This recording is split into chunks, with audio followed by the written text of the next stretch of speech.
Welcome back to Behind the Gate.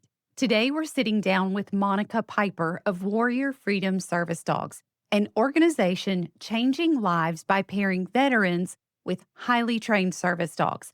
Monica's work lives at that intersection of deep purpose and relentless logistics, from fundraising and training to managing volunteers and matching dogs to veterans in need.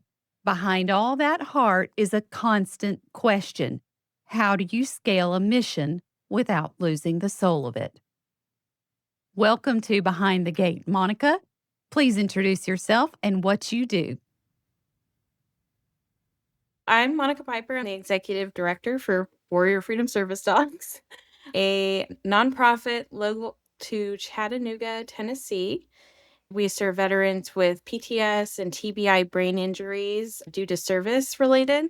Doesn't have to be combat, but it does have to be service related. And we serve veterans in Tennessee, Alabama, and Georgia within about a 350-mile radius. So, what pulled you into this work originally? Was it a personal connection to the veteran community, or was it something you witnessed that made you say, okay, I have to do this?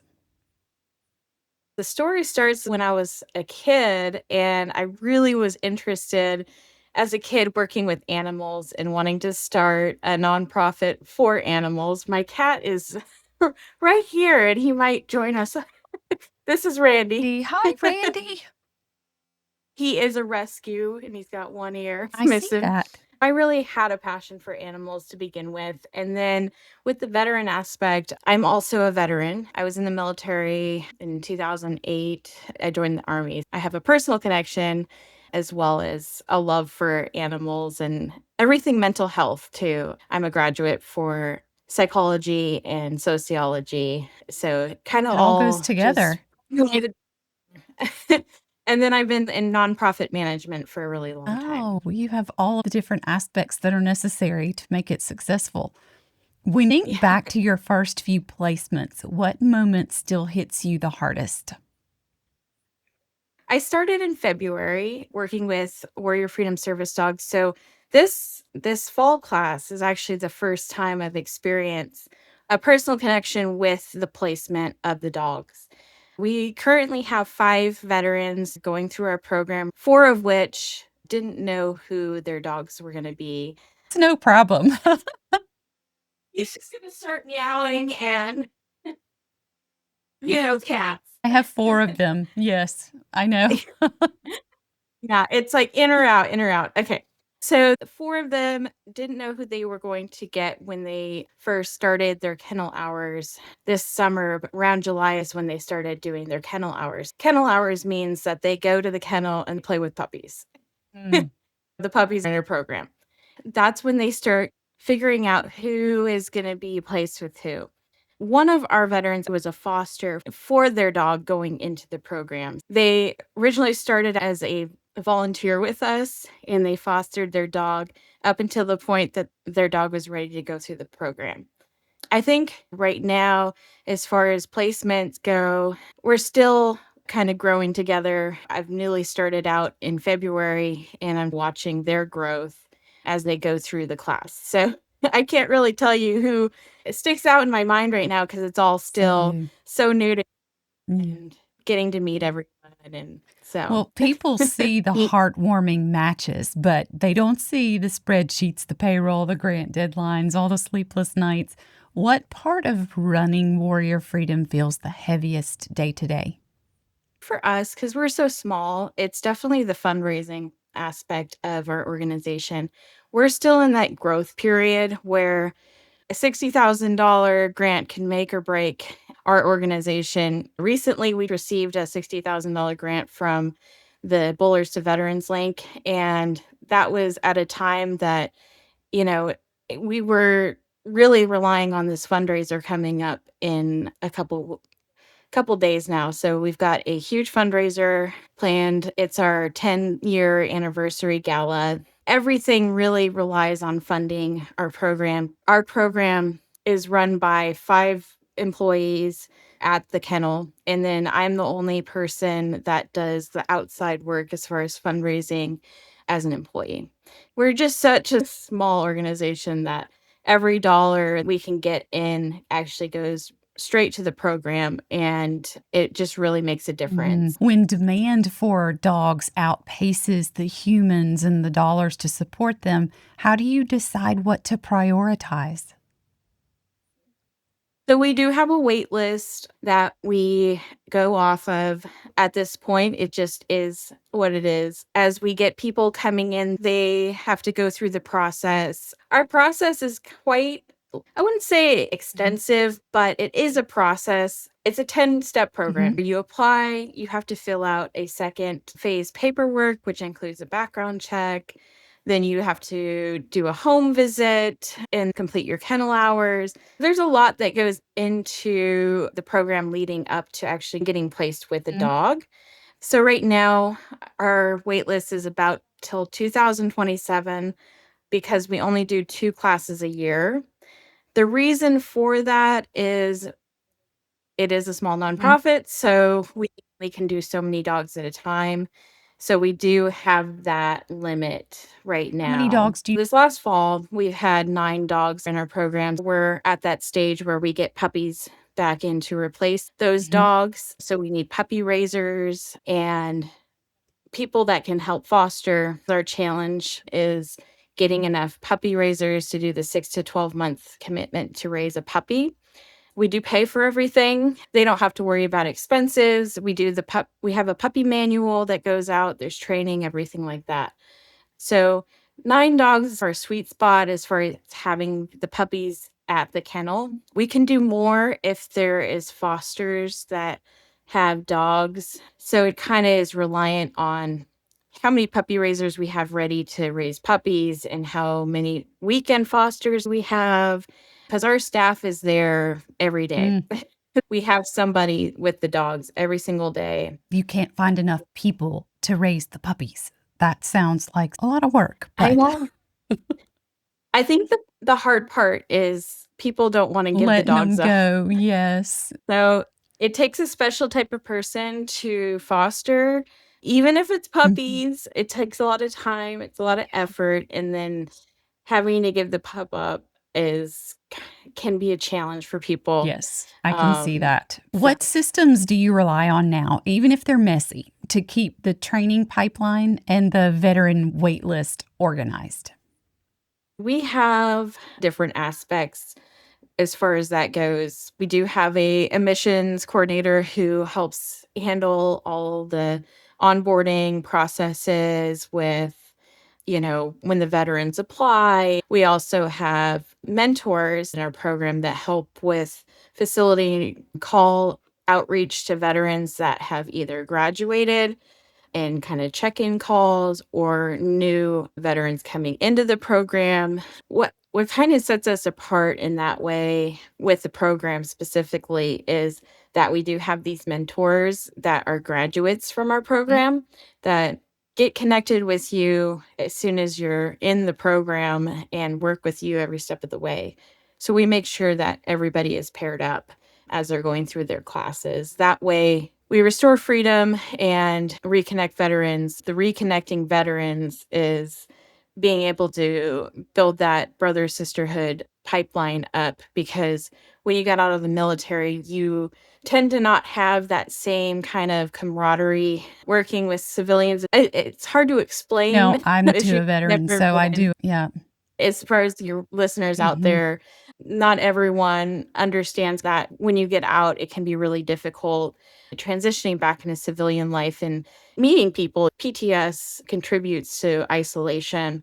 And with us pairing mentors, we're able to restore that kind of brotherhood, sisterhood Mm, feel. mm. So, If you could wave a wand and automate one repetitive part of your week, what would it be? gosh, I don't really have any repetitive parts of my week because I'm so busy doing multiple things all during the day that everything is different. This is why I got into nonprofit management. I am a person that has to do multiple things at Mhm. once to keep my mind going and to keep interest in something. I've always liked that I can switch back and forth through different hats. So I don't know if Well, there take is us through a anything for me that typical what does a day look like for you? Depending on the day, it could be doing calls out to donors, planning the gala, trying to secure donations for the gala. Currently, right now, it's been that's what it's been Mhm. mostly is trying to pin down guests, RSVPs, getting the venue ready for, making sure everything is ready in that aspect for our gala, planning different fundraising events. So right now, we've got a couple things that haven't even been put on our calendar yet because we just recently got those together. It could be working on the website, sitting down with donors, going to the kennel, checking in with staff, checking emails. I do the Facebook content that we put on our website, podcasting. So there's just so much that goes into my day that is all over Mhm. the place, Have you but noticed any bottlenecks that stall growth, like intake forms, data tracking, or follow-up that just lives in somebody's inbox for too long?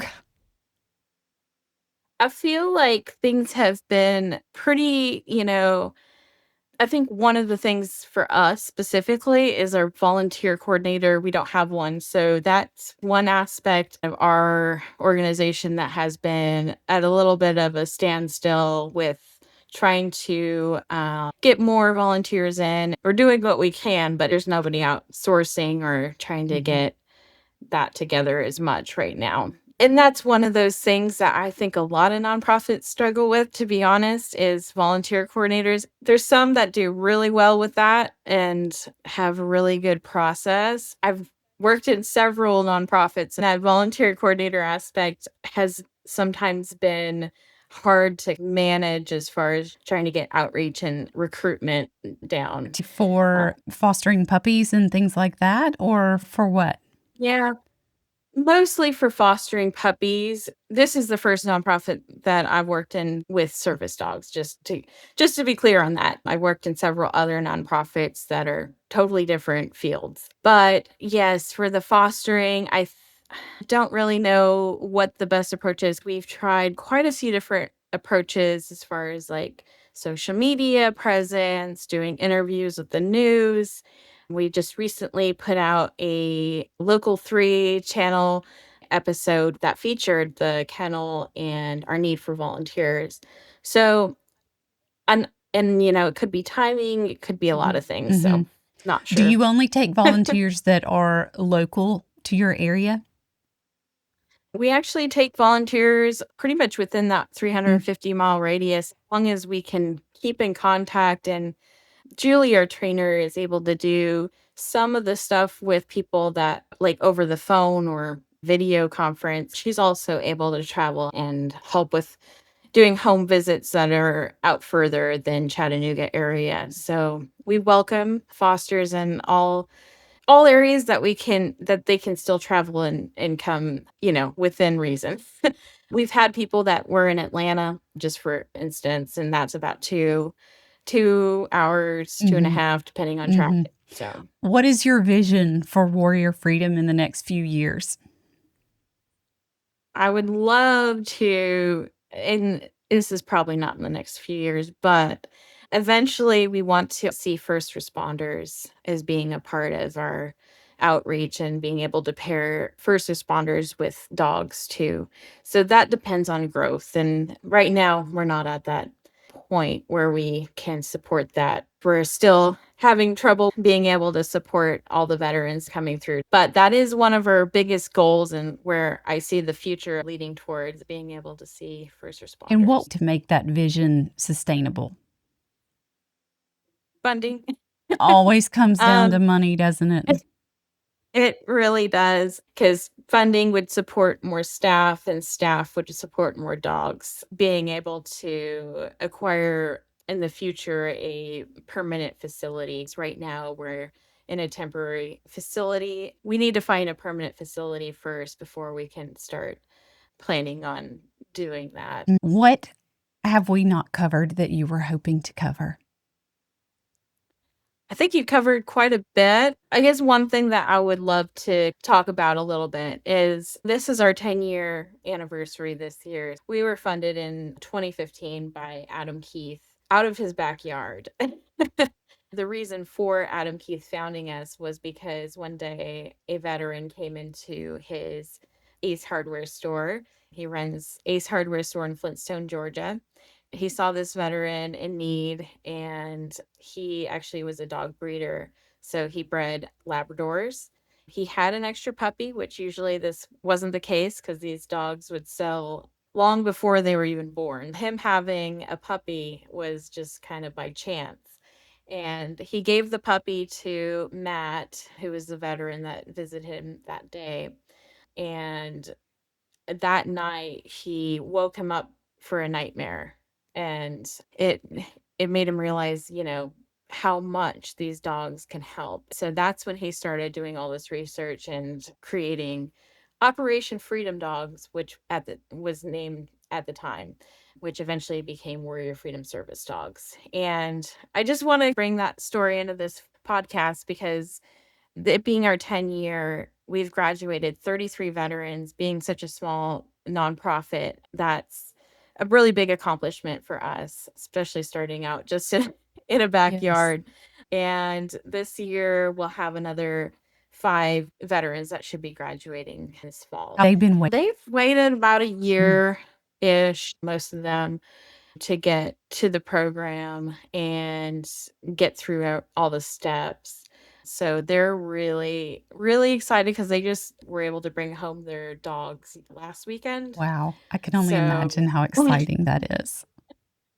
yeah, we've seen a bunch of posts on Facebook from them bringing the dogs home and everything, and they're just so excited. And just being able to see how much these dogs can bring hope to the veterans is just Jing.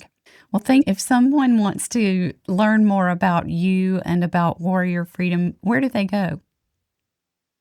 You can visit us at warriorfreedom.org, or you can go on Facebook. We've got a podcast, Warrior Freedom Service Dogs, that streams on different services such as Spotify. We've got Instagram, so you can check us out and sign up for our newsletter if you visit our website. Thank you, Monica, for joining us today. Have a great one. Thanks for listening to Behind the Gate, where we get real about what it takes to run and sustain a pet business today. If you found this conversation helpful, share it with someone else in the industry who might need it. You can watch every episode on our YouTube channel. If you're ready to make your own business a little lighter and a lot more efficient, learn more about what we do at vellum-agency.com. See you next time.